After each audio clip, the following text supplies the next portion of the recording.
Hey everyone, this is Derek Bros of the Conscious Resistance Network. I'm here in Standing Rock in North Dakota, the site of the fight against the Dakota Access Pipeline. This is Derek Bros with Activist Post in the Conscious Resistance Network. We are placing you under arrest. The city of Houston does not welcome you here at all. You are not. Please don't run over me. Please don't run over me. We got a war criminal right here. Derek Bros, we're at Anarchapulco 2018. This is Derek Bros with the Conscious Resistance and Activist Post. I'm here in Houston, Texas. What the fuck? What's the reasoning?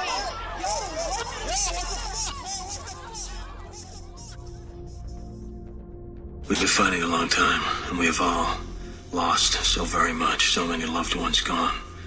But you are not alone. There are pockets of resistance all around the planet. We are at the brink. Above all, stay alive. Above all, stay alive. You have no idea. You have no idea. How important you are.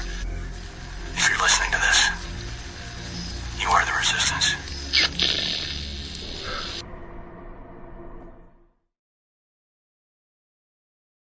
All right. Welcome to the Conscious Resistance Network. My name is Derek Bros, and today we are going to be catching up briefly.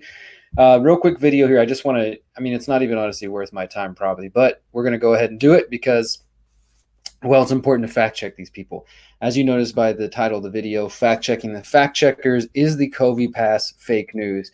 We're going to be exploring how I've been fact checked once again, like many other independent media personalities, content creators, journalists. I'm sure you've heard by now and seen by now that many of us are continuously being fact checked, and our work is being essentially labeled false just because it doesn't fit within the current paradigm. And often these fact checkers that we're going to go over today, they are using semantics and sometimes just outright fabrications, like I'm going to show you today in my case, to malign people's work and to make it look like we are reporting false information and fake news. So we're going to get into all that. Before we do, I want to remind you guys to bookmark my website, which is, as you guys will remember, theconsciousresistance.com, the home for all of my content, my website, my documentaries, which you can watch for free, the books, which you can watch for free, read for free, download for free.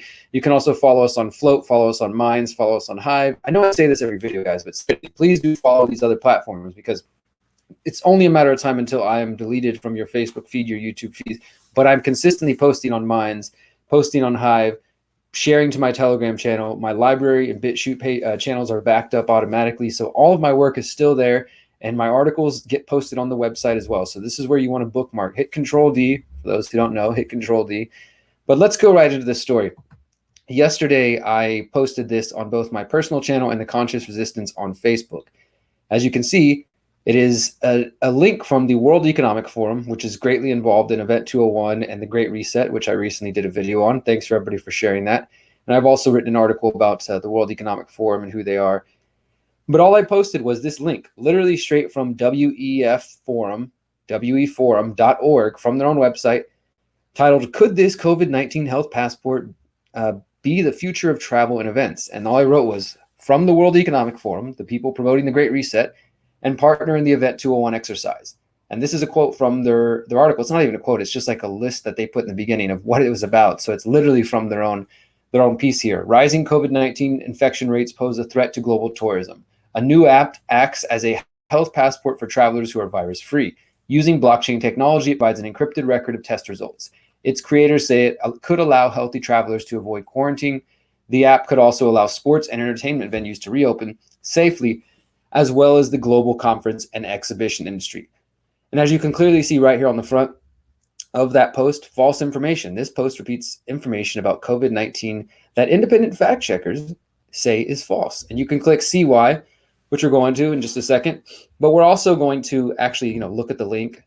Let's actually, show the link and see what it's actually about before we check out what the fact checkers are saying. And I want to show you guys this too. This is probably the second or third one I've got through Facebook. First, you find this. It says false information found in your post. Facebook found your post repeats information about COVID-19 that multiple fact checkers say is false. To stop the spread of this, we've added a notice to your post. And then it goes into here, to the false rating from Lead Stories saying, quote, "There was no prediction tied to the current outbreak centered in China." We're going to get into that in just a second because it totally talks about something that has nothing to do with what I posted or what this article is about. So here's the actual link. Again, World Economic Forum website. Could this COVID-19 health passport be the future of travel? And if you've followed my videos, you've heard me talk about this or write about this, contact tracing apps, immunity passports. That's basically what this is about. I mean, it's literally what they're talking about and how this could change travel. And they think it's a great thing. And it's another part of the COVID-19 action platform put together by the World Economic Forum, also what is known as the Fourth Industrial Revolution. That's literally all it's about. And that's what I put in here. I put a quote from it. My guess is that the word Event 201 is now flagged by the algorithm, and anybody who posts about that will automatically get some sort of fact check like this. Because when you go here to the actual fact check from Lead Stories and you click on it, let's open up these trashy websites, which I've dealt with before when I was writing that The Mind Unleashed. These people mainly are from CNN. Fake news. High-level exercise conducted 3 months ago did not show that coronavirus pandemic could kill 65 million people. This is way back in January. Whenever people like The Mind Unleashed and other websites first started reporting on Event 201, way back in late January, we were getting flagged for fake news. And they even took down a really viral story from my buddy John Vibes that was on The Mind Unleashed about this. But this has nothing to do with the CoviPass. This has nothing to do with what the hell I talked about. This literally has anything to do with this. This is totally focused on whether or not Event 201, was accurate, or just all the, again, semantic arguments about it. And who's the guy? Ryan Cooper, staff writer and fact checker for Lead Stories, is the former director of programming at CNN International. You can look and learn more about him. So, but that's what's going on. So now some people who come across this post on my page, or let's say the people who try to share it, their friends are going to see this false information rating. Their friends might be discouraged from sharing it or even looking at the information, even though this false information rating is totally unrelated to what I'm talking about. And this, like I said, this is not the first time it's happened. I had another story. I did a video from like 2015 or 16. That was me talking about another reporter's video, Cheryl Atkinson of Full Measure Media. She did a report about Dr. Andrew Zimmerman, former CDC scientist, who has come out and filed an affidavit, sworn affidavit in his own words, saying that the CDC is using his words to lie, and that in some of his studies, as we've known from other researchers, that a small subset of children did have autism-like reactions. And that got rated fake news, but it was exactly the same thing here. The fake news rating had nothing to do with what I was actually saying, and it didn't even actually mention Dr. Andrew Zimmerman in any way. So it's literally the same method 2 times that they've used against me. False information in my post, but then the fact check is totally unrelated. Thankfully, though, most of the people on the Conscious Resistance Facebook page are smart enough to just laugh at it and see that the, as somebody says right here, I like how the false part of this article is about the epidemic being planned. They don't deny there could be a health passport. Literally, it has nothing to do with that. Telling me fact checkers have found it false it's not telling me why. And yeah, so this is just what we're dealing with. And I just want to remind those of you who might not have seen my past reports that I've actually been covering this for a while as somebody in the independent media who is facing the censorship and just the attacks from the fact checkers. I most recently wrote this article for The Last American Vagabond. This is why you can't trust the fact checkers, where I go deeper into my experience writing for The Mind Unleashed and seeing how these people work and seeing how they will just keep pressuring you to delete your stuff, until you're done, like until you're just off the internet. They won't accept anything other than saying we lied, we were wrong. And then if you don't do that, they won't take off your false rating. They won't take away, your little fact check. So you can go into this and look at that, but let's go even back a little further. I wrote, this is the purge of the independent media, a coordinated attack by the military industrial complex. This was October 2018. This is a week after the purge happened. What we were calling the purge, where 500 pages and 200 accounts were deleted off Facebook, Twitter, and YouTube. And again, just today, there were QAnon, in the last few days, there were QAnon accounts, militia accounts, left-wing anarchist accounts like It's Going Down and Crime Think were all deleted off Facebook as they're announcing that they're going to start going after people who are promoting violence or celebrating violence. So what I was writing back in 2018 and what many of us were seeing since the beginning of the Trump administration is continuing today. And in this piece here, who is behind the ongoing alt-indie media purge, is a video where I basically look at some of the similar things in this article here. And what I found was that, this deletion of many of the biggest Facebook pages at the time, the Anti-Media, Collective Evolution, lots of people, Free Thought Project, we're reaching millions and millions of people a week, hundreds of millions of people a week in many cases, were all deleted. Then, of course, we were labeled Russian bots, the Mint Press News, the Anti-Media, Corbett Report, Activist Post, lots of websites being labeled associated with Russian bots. And this comes only 4 months after, in May 2018, that Facebook announced that they had a new partnership with the group known as the Atlantic Council, which is the same think tank which has been tied to other shady organizations. And the Atlantic Council is basically the Western military-industrial complex. They are part of the Atlantic Council, sort of part of the NATO organization apparatus of groups. They've spent decades promoting causes and issues which are beneficial to NATO member states. In addition, the Atlantic Council is a member of the Atlantic Treaty Organization, which is an umbrella organization which quote, acts as a network facilitator in the Euro-Atlantic and beyond. And its members include political leaders, academics, military officials, journalists, diplomats, all who promote values that are favorable to NATO member states. And, I go further and deep into this whole thing. Like I said, I've covered this before. I've been talking about this for a couple of years and telling people to use these alternative social media networks because so many of the independent media has been dependent. I've never taken Google funding, Google advertising money. And I know when people who do that, they're dependent on that. And when that source is cut from them, yeah, that sucks. It hurts because, well, you're dependent on it. That's one of the reasons I never did it, but also because I didn't want Google money. But at the same time, much of the independent media websites I've written for over the years have been dependent for Google ads.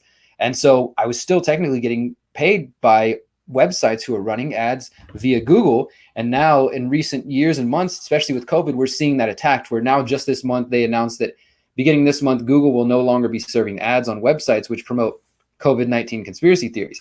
So that's another way to sort of social engineer and encourage websites, which, and I'll tell you guys this, I know many of the people in the independent media and those who are still running active websites, people are already starting to change their practices and change the things that they're reporting on because they're afraid to be deleted off Facebook. They're afraid to get fact checked. They're afraid to lose their funding. And that is exactly what these people want to do. They're either going to purge you and delete you off if you won't shut up, or they're going to try to encourage you to just post memes and fluffy things and not challenge the narratives anymore. And that's the whole purpose of the independent media. The 2010s, from the last decade and even a little bit earlier, from the beginning of the true independent internet and the beginning of social media, we were kicking their ass and spreading so much information. And that's why they've still locked down. But they knew this was going to happen. It's not like, oh my God, the people are waking up. The CIA and the NSA and the intelligence community gave us the internet. They gave us GPS. They gave us cell phones. They gave us social media. They gave us Facebook. Do you really think that they didn't predict these tools would grow to the point they are?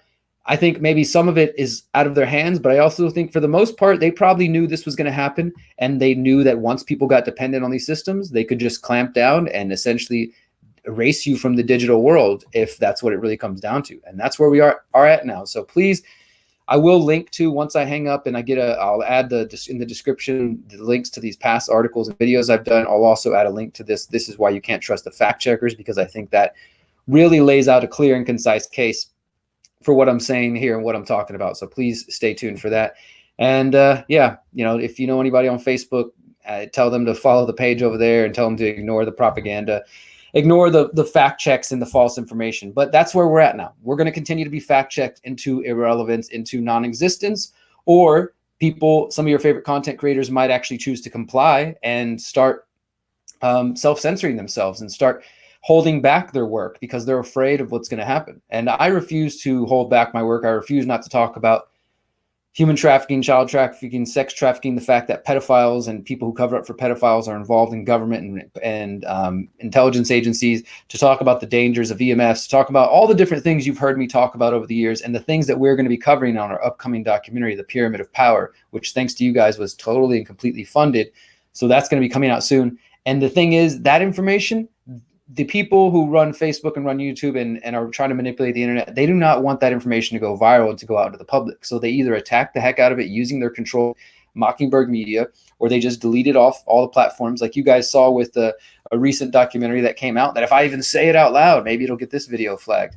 The recent video, Indoctrination, which came out and was immediately, the links were flagged and you couldn't share it on the mainstream social media platforms. But guess what? It's existing on Float and on Minds and on BitChute and on Library and on all these other new platforms that are popping up. It still exists. The information is still out there online, but you're not going to find it on the mainstream platforms. And yes, for those who are just tuning in, I say it at the beginning of every video, I am on Hive, BitChute, Library, etc. And you can find all those links at theconsciousresistance.com. And I'm happy to support them, as I have for the last 5 years, really. I've been telling people to join these alternative networks. But at the end of the day, if we're just preaching to the choir, then at least for my purposes, it's sort of defeating the whole reason I'm doing my work. I do not want to just talk to you guys. I was thinking about this a lot recently. This is gonna be the last point I make, and then I got to shut up and go do an interview.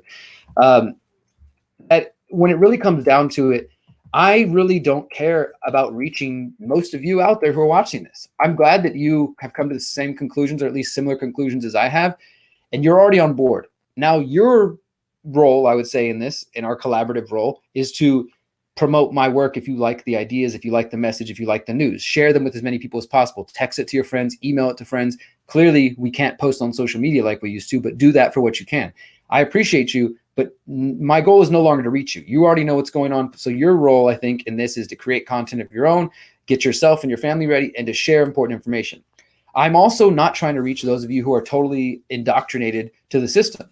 If you are an ideologue and you're totally indoctrinated, you're a statist who believes in everything that the government's doing and that it's all just, then you're not really my target audience. If you're a hardcore right-winger and you're already bought into that dogma and you think Trump is the savior or whatever, you're not really my audience either. And if you are a hardcore leftist who thinks that Biden or any of the leftist sort of mentality is going to save the day, again, you are not my audience. I am not trying to speak to ideologues and spend my day arguing with them. If something cracks through and reaches you, then great. But the people that I'm really trying to reach are the undecided, the people who have not made up their minds yet, the people who are not completely dogmatic and either don't already see, what's going on, or haven't completely bought in hook, line, and sinker to the mainstream view. Maybe they're sort of a normie, but they don't really know. Like, oh, well, I don't know. My friends who are a little bit on the conspiracy edge are making some sense, and they're starting to get to me. But my other friends over here are telling me to feel this way. That person is kind of being pulled and swayed back and forth. They don't have their minds made up, and they're still looking for answers.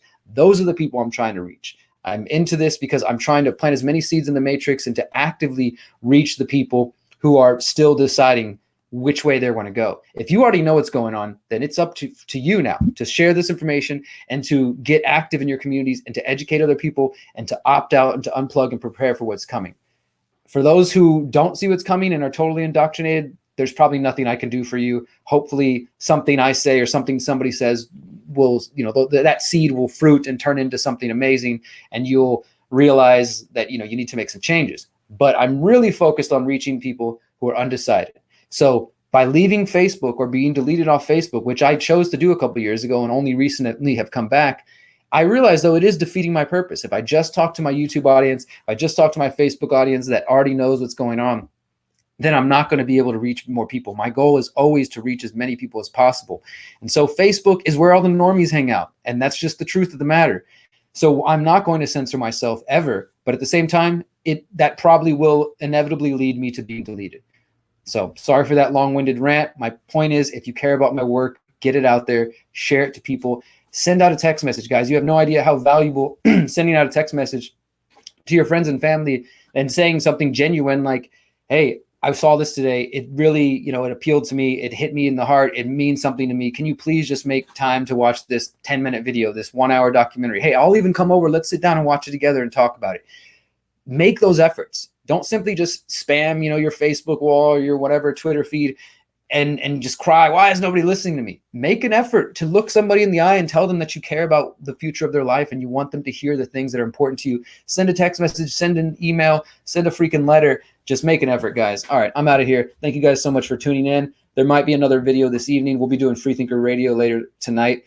Until then, remember, you're powerful, you're beautiful, and you're free. Peace.